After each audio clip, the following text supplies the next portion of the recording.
Magandang hapon po sa Alexander Lex with you. So, balik pa sa inyong update at this very hour, mga kaibigan.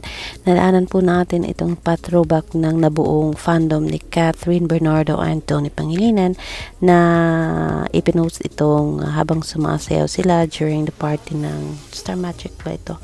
But then anyway, Super Highways, dito tayo focus sa bagong interview ni MJ Felipe kay Miss Catherine Bernardo, nung saan sinabi ng dilag na open siya for any projects, mapababae, mapalalaki, kahit anong projects na ipipitch sa kanya, at kahit sino pa yan pwede niyang kakatambalin sa movie or sa teleserye. Nako, kabahan na ang mga kung sino man ang kabahan sa balitang ito, dahilan sa baka may masagasaan at maapakan. Ang ego lang, hindi yung trabaho. Charot. Let's go and listen to this. Where will you go when it comes to your projects?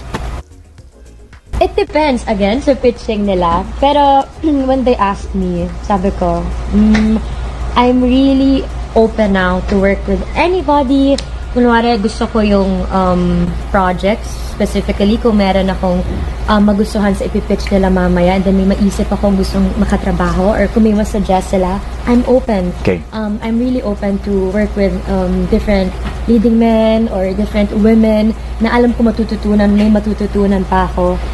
And it's just so, I don't know, even if feel ko ngayon, parang ang dami lang opportunities, and gusto ko lang i-open yung doors ko sa lahat ng opportunities. Right.